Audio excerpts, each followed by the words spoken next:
Hello everyone, and can I ask you a question? How much do you enjoy playing ranked in Overwatch? Seriously, I really want to know. If you go in the description, there's going to be a series of straw polls. One for each band of rating, one for each shiny symbol. And within that, I want you to tell me how much you enjoy it. Because lately, as I sat down to maybe think about doing my placement matches for this season, and I perused the heroes, thought about who I wanted to play, and considered my options and what the team was doing, and hovered over people like Hanzo. Yes, Hanzo! Did you know that Hanzo was one of the people that I initially wanted to main? Because back when I first started playing Overwatch, I was very much inundated with the bows are cool. Everyone likes bows. I want to be the bow guy. I mean, I realize now that, you know, obviously if you pick Hanzo, the defeat screen just pops up, but I had that kind of urge, but then I had this little tug, this voice in my head going, no you moron, pick an actual viable hero. And there's nothing wrong with that thought line, but it made me realize something. It hit me in the face harder than the sudden thought that I'd wasted my life, and that was, the more you play a game, the more you enjoy it, the more that you get into it, the more you learn, the more you research. Ironically, in an almost twist of fate, you could very easily say the less fun it becomes. Because the more you play a game, the less of the game you can play. And that initially sounds a little bit counterintuitive, a little bit what's going on, but let me explain. When you first start playing Overwatch, you're a newborn baby in this world. The birthing fluids are still dripping off your... Let's not continue with that metaphor, actually. And you can play anyone. You look at all these lovely, quirky characters. This almost silly gameplay. I don't want to say silly because it's very well done. It's, you know, you can take it very seriously. But I definitely consider Overwatch light-hearted. How the characters interact, what happens in a game. There's lots of funny moments. It's why you can definitely play Overwatch just for silly fun and get full satisfaction out of it. But you know what I'm saying. You pick one of them. You choose Explosy Australian, you choose Devil Freeze, you know, and you just go for it and you enjoy yourself, you do what you do, and that's great. You don't care what your team's doing, they're doing the same thing, everything's wonderful. But obviously, as a learning creature that we are, you start to notice what does well, what does better, you start to perform better on certain heroes, you start to learn that maybe someone's a bit weak, etc, etc, you look up what the pros are doing maybe, you know, the more you get into it, the more you learn. And what does that result in? Well, let's say you started off, as I said, loving Hanzo, but then 2 months down the line you realize that Hanzo is absolutely trashed here and deserved to be the one that nearly died instead of Genji, and you don't pick him anymore. Irrelevant of how much you may have liked him, you don't pick him because you kind of want to win now and he's bad. So Hanzo as a character is effectively removed from the game for you, thus limiting the amount of stuff you can do in the game, and then you can inherently say that continues on to make the game less fun. Have you ever experienced that as someone going for rank? And if you'll see on the polls, there's 3 main options that I want to throw at you. There is, I play ranked for the gameplay, I love it. There is, I play ranked for the numbers going up, I love it. And then there is, I kind of like both of them the same. And I'd wager that the lower ranked you are, the more it is just for the gameplay. The higher, like the super high end, the more it is just for the gameplay.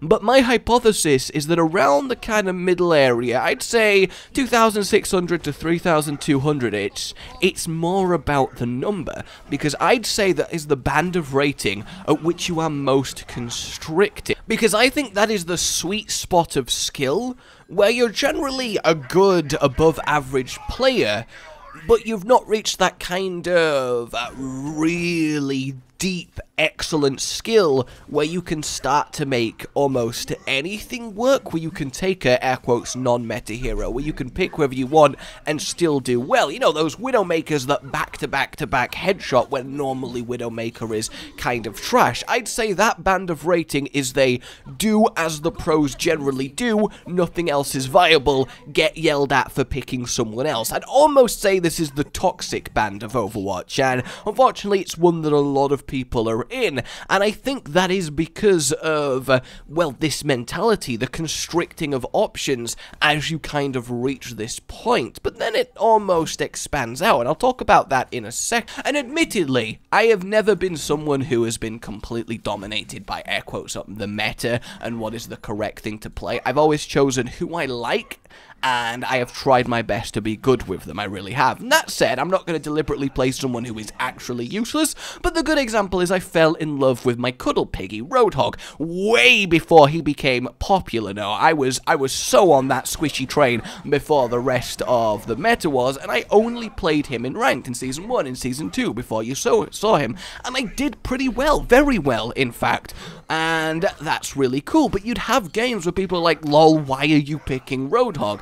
And you start to kinda almost feel bad about it. And so what I was getting at earlier in the thing that I was going to talk about in a second is I like to call this the viability band.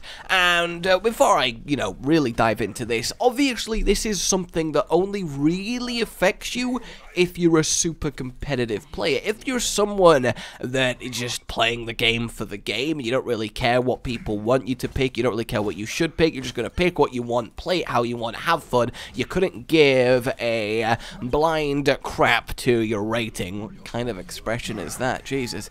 And you just want to have fun. But the thing is, if you're playing ranked, that generally means you at least care a little bit about winning, right? So this kind of does apply to you. And also, there is a lot of people that do get enjoyment from this refinement, this eliminating of, air quotes, bad options until they understand and play what is good. There are a lot of people that get satisfaction from playing the game in the, air quotes, correct way as defined by a meta, and there's nothing wrong with that. But I think even those people deep down would obviously like a game where everything is perfectly balanced, where everything is viable, where there's loads of strategies, because why wouldn't you? Variety is the spice of life, and obviously that's kind of a fantasy dream, but any given game should actually strive to have the biggest viability band possible. So again, that expression I have coined, what am I talking about here? Well, in very basic terms, let's say the band of a game like Overwatch is the number of characters, so 24. The viability band would be how many of those are, air quotes, viable, playable, good in the meta. Right now, optimistically, it's about 12, so half. So 50% of the game, in very simple terms, of course there's more to it than just your hero picks, are, air quotes, viable. And I think a 50% viability band isn't too bad.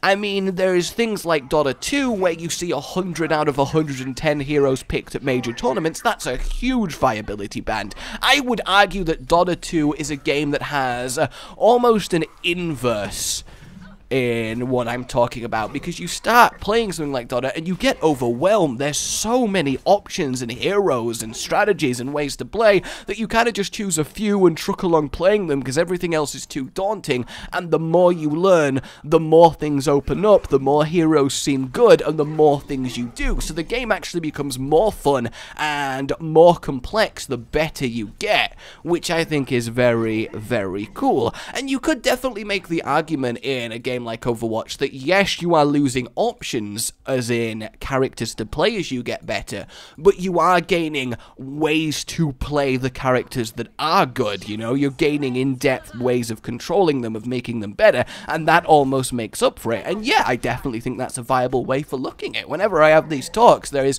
always going to be multiple angles and multiple conversations to have, and that's why I love reading what you guys have to say in the comments. But I think Dota, as that example, is very cool. cool, because it does actually open up the more you understand. But that's because it's a complex game. That's generally how they go. Overwatch is very simple to get into, simple to understand. So the viability band constricts from 100% to 50% the better you get up to pro level. But even then, I'd say it does open out a little bit more. I'd say when you are new to the game, it's 100%. When you are at 3,000, it's 50. And then when you get up to Masters, to top 500, I'd say it opens back out to about 75%. Because you get those people that play heroes that aren't necessarily meta, but are very good and can make them work. So they have those extra options to bring to the table. And that's kind of neat.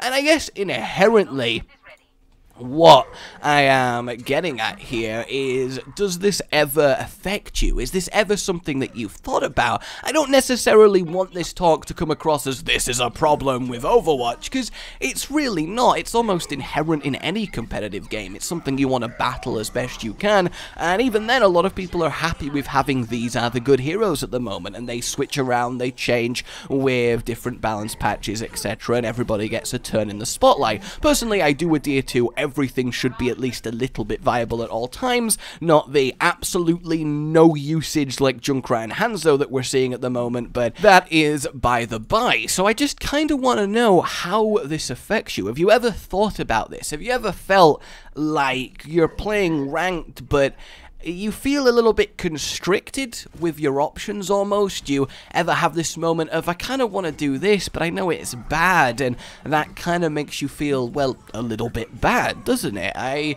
would really love to have that conversation with you guys in the comments, because obviously I think this is a good argument for something like only playing Overwatch for the funsy, for the shenanigans, for the silly things that happen, just doing what you want and enjoying what happens. And Overwatch is unique in that it can offer that experience. It's something I hinted at the beginning, and again, this very much adds to my multitude of reasons I think Overwatch is almost a transcendent game that really offers a ridiculous amount of ways to play and options and possibilities for the future. Because if you look at something like LoL and Dota, you can't really play that in a silly way, can you? Because you'll have an awful time. You'll get dominated, you'll feed, you'll just be a right bastard, and Russians will hunt you down and stab you with frozen vodka, which kind of would be impressive because it's incredibly hard to freeze spirits because of the, you know, the makeup of the drink. But either way, they find a way, and you will be eviscerated. It was such a bad Russian accent. What is wrong with my Russian? I've lost my Russian. No! Don't you hate it when your captive Russian escapes? But it's something like Dota in a MOBA, you can't really just go, Lord, I don't care, I'm gonna pick anything, I'm gonna go silly, fuck it. Because you will just get hammered and you won't have a good time, and you'll make 4 people angry with you. Whereas in Overwatch, I very much think you can do. Obviously there's a time and a place. When you're playing ranked, you're taking it seriously, you don't want to completely screw over your 5 teammates just in the same way, but there are lots of ways to play Overwatch in a more do whatever, have fun, I care more about the experience than being competitive than actually getting rank, because I think there's very much a good mindset of, I enjoy doing well in this game, but doing it in my own way, and that is okay. Whereas in other competitive games, that tends not to be the case, because you just can't play it like that, because you just won't get anywhere, and you won't have fun. And I'm starting to be on this more and more, which again is weird to me as a competitive person, but the idea that I can just take Overwatch and play it in a silly, fun way, and, you know, if I do well, that's fine, if I don't, I don't. I'm not really too bothered about the rating, I'm just seeing that as one aspect of the game. I've got this whole other thing going on. I think that's very cool. I think Overwatch really offers that, and in that sense the viability band suddenly explodes outwards, because in a just kind of we're playing for fun, obviously everything is suddenly viable, because you don't need to be super serious, you don't need to play the very best heroes, you don't need to try as hard as you can, and the possibilities then become endless, and we kind of bleed into the custom games as such as we go down this line of thought. Also, I don't really want to extend this to cover playing with your friends, playing in a a team that you know, because inherently every game does become a lot better, irrelevant of how viable everything is when you are playing with friends, because you're playing with friends, you're having more fun. So it's not really something that's unique to Overwatch. I mean, yes, different games have different fun with friends scaling factors, but that's a whole other different thing. I think a constricted viability ban definitely doesn't matter as much when you are playing with people who make it more enjoyment. And I think a further point to add when we do talk about how it can affect enjoyment of the game, the issue really rises when you don't like a meta, when you don't like any of the air quotes viable heroes, when the people that you really want to play because you hate the others are just trash, like straight up, and you find yourself thinking, well, I don't really want to play at the moment. I don't like how it is, because I knew people, and, you know, I was kind of part of it, that hated the 3 tank meta. I thought it was boring. I thought it was dull. So I didn't really play, and normally in a game, that would mean, well, I wouldn't play. If I didn't like Dodder's meta, I just basically couldn't play Dodder outside, before custom games became a thing, of course. Whereas in Overwatch, a lot of the time, even if you don't like the current meta, there's still a lot you can do, again, with custom games, or just not going super try-hard on ranked, but I think there's a lot of ways to play the game even if you aren't enjoying super competitive following the meta, and that's of course a very, very good thing. So inherently the question really is, what do you do if you don't like the current meta and the current meta heroes? And how do you go about solving that issue when you still love the game, but you don't love what it currently is right now? At least in a competitive sense, because Overwatch just for shenanigansy fun has never been cooler to me. It's never been more enjoyable, and it's something I think I will only love and continue to love more as that aspect of the game is explored and expanded, as it is indeed being done by both Blizzard and the players, which is just super exciting. And I just think that's something worth discussing. I'd love to see what you guys think of viability bans in games, because it happens in every competitive. It really does. The options open to you will always change if you take competitiveness seriously, the better you get. And have you ever thought about whether you are actually okay with that? I feel like that might be a new thought for some of you. And not that I'm implying anything bad, but you know what I mean. So how does that affect you? Do you see yourself as someone that just prefers to play Overwatch for the funsies, honestly? You don't really care about your number? Obviously answer the poll, and just let's have a conversation about what I've talked about, really. The TLDR of everything I'm saying is it better to be the ignorant bronze player having a blast with everything because they don't know better? Or the well-informed dude getting raged at for picking Hanzo in a diamond game? Which of those is the technically better state of being? Because the answer's not immediately obvious, is it? Which one of those two people is having the most fun? Or is the type of fun they're having inherently different? In which case, which one is objectively better? That's a difficult question to answer. There's nothing else to it. My name has been Rage. Like you've enjoyed this, subscribe for more, and I will see you next time. Oh, goodbye.